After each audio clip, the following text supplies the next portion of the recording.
De repente pareix que la tragèdia del volcà de la Palma s'ha quedat en l'oblit, que ja cap persona se'n recorda d'aquesta tragèdia, de totes aquestes persones que l'han perdut absolutament tot en aquesta erupció que durant més de 3 mesos va trencar la pau d'aquesta illa.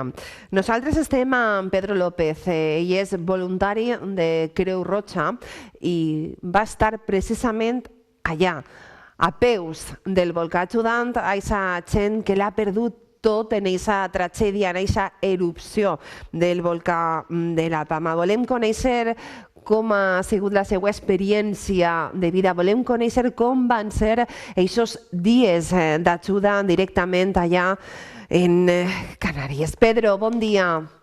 Hola, buenos días, buen día. Buenos días, bienvenido a ProDetour. Es un placer poder conocerte, poder conocer tu historia.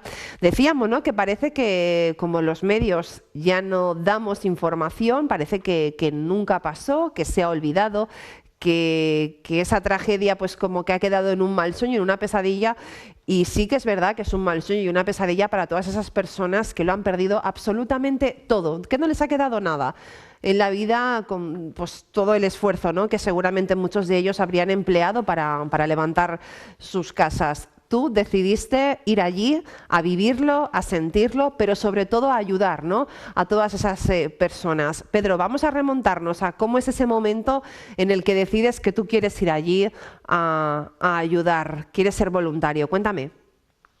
Pues bueno, la idea me pasó rápidamente por la cabeza. El día siguiente justo de la erupción del volcán, en Cruz Roja y los equipos de respuesta ante emergencias enseguida se movilizaron a nivel nacional. Sí. Cruz Roja Oficina Central fue el organismo que aterrizó a las asambleas locales de las diferentes provincias y autonomías en la situación y pidió la colaboración y ayuda de todo aquel que estuviera dispuesto a ir a colaborar.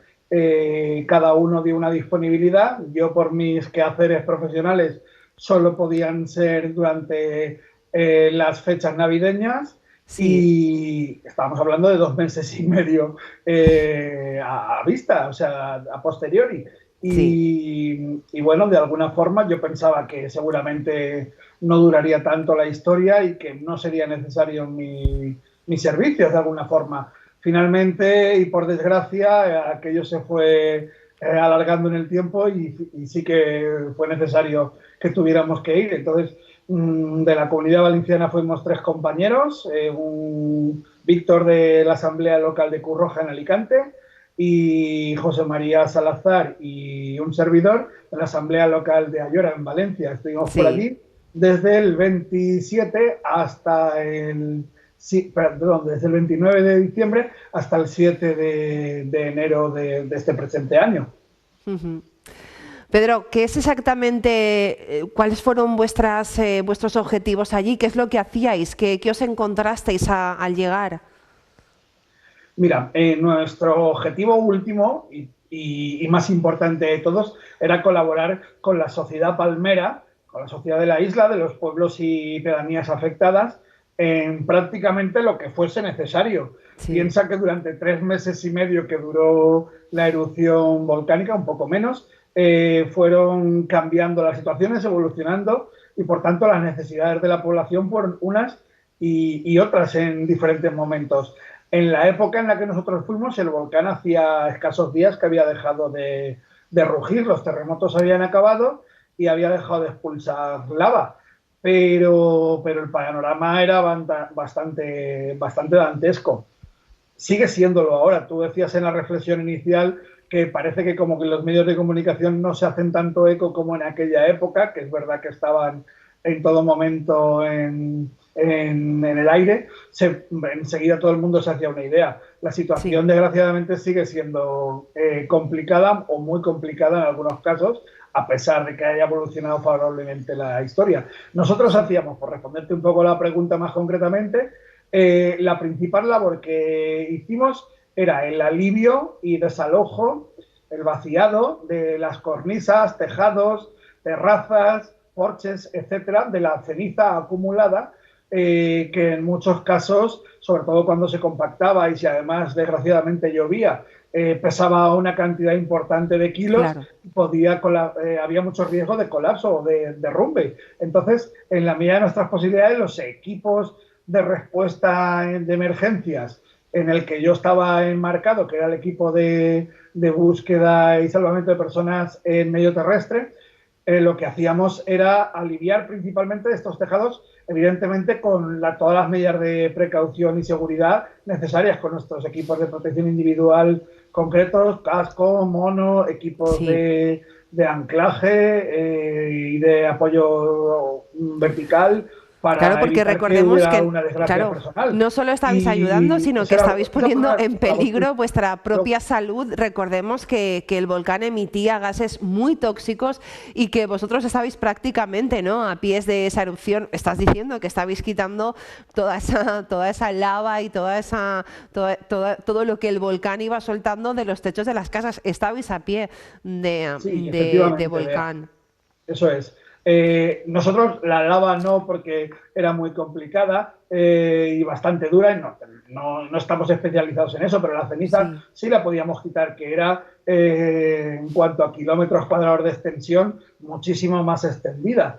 Y había casas, coches, corrales, en fin, edificios madre mía. enteros, parques polideportivos totalmente cubiertos prácticamente al 100%. Había en algunos lugares que la ceniza era medio metro y en otros hasta 3,5 metros o 4 de altura, de manera que nosotros empezamos por las viviendas, que era lo más importante, junto con la UME, que también hacía esta labor, y luego, conforme fue avanzando los días de evolución, también hicimos muchos acompañamientos a las Sí, familias, al principio a la zona de exclusión, que eran los lugares acotados por la seguridad de la isla para que los familiares no entraran sin colaboración o ayuda especializada, porque en los propios alojamientos, en las propias viviendas, se acumulaban a menudo gases claro. tóxicos imposibles de respirar. Entonces nosotros íbamos con unos equipos especializados en detector de estos gases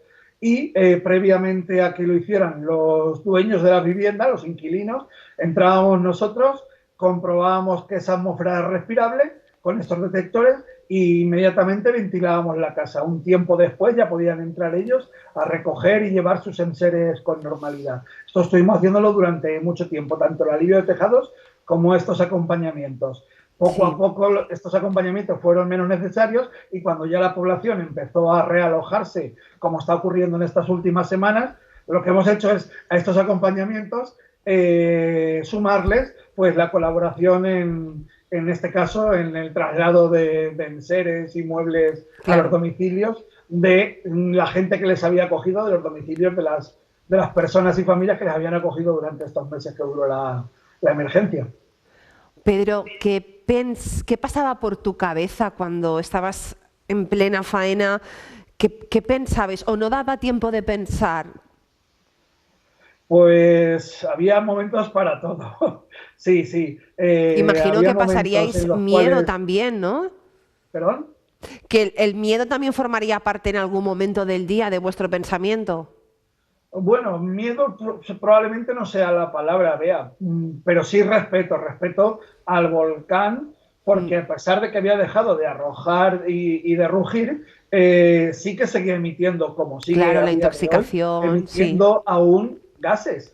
Y esos gases eran tóxicos en algunas proporciones, a pesar de que estuviéramos al aire libre. Una anécdota curiosa, el último día que hicimos estas labores de limpieza fue el día de Reyes, el día 6 de enero, Sí, hubo un momento que nos dijo la unidad militar de emergencias, no, que estaban unas casas al lado de nosotros.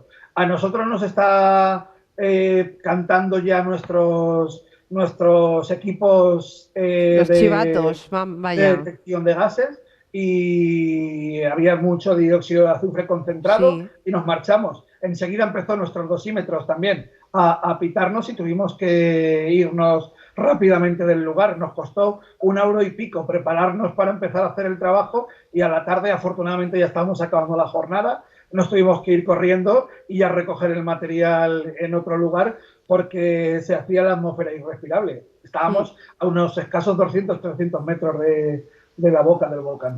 Madre mía. Pedro, ¿ha sido la experiencia más difícil de tu vida o de las más difíciles? Pues desde luego no sabría enjuiciarlo con total claridad, pero desde luego ha sido muy impactante,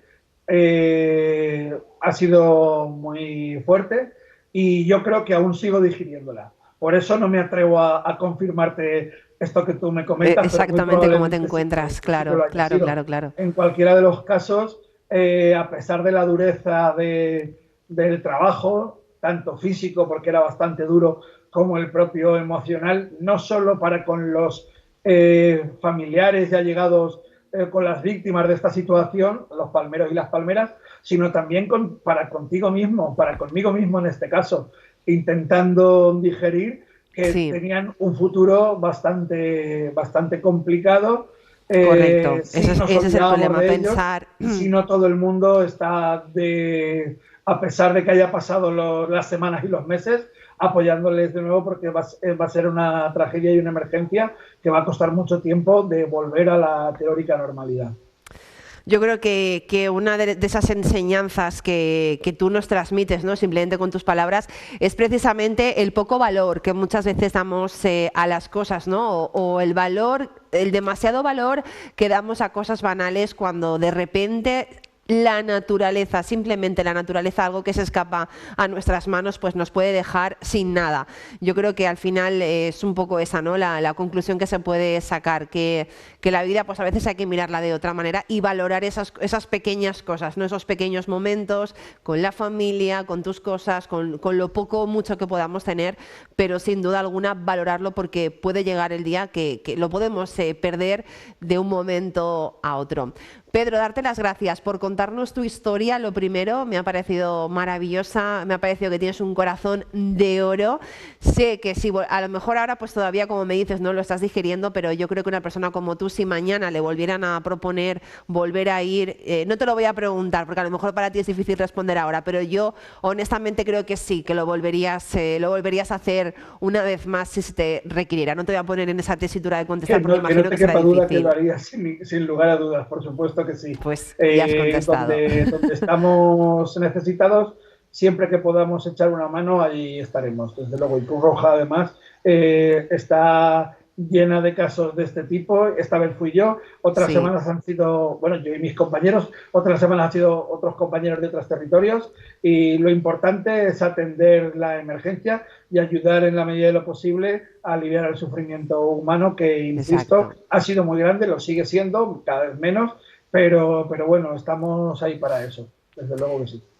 Si todos tuviéramos un poquito de ti, Pedro, seguramente la sociedad sería un poquito diferente. Gracias, Pedro, y enhorabuena, y gracias por ser quien eres y sobre todo cómo eres. Gracias, Pedro, buenos días. Buenos días. Un abrazo. Esas experiències de vida, esas històries que de vegades poden parèixer una pel·lícula però no són la verdadera realitat. Nosaltres anem a publicitat i tornem de seguida. Fins ara.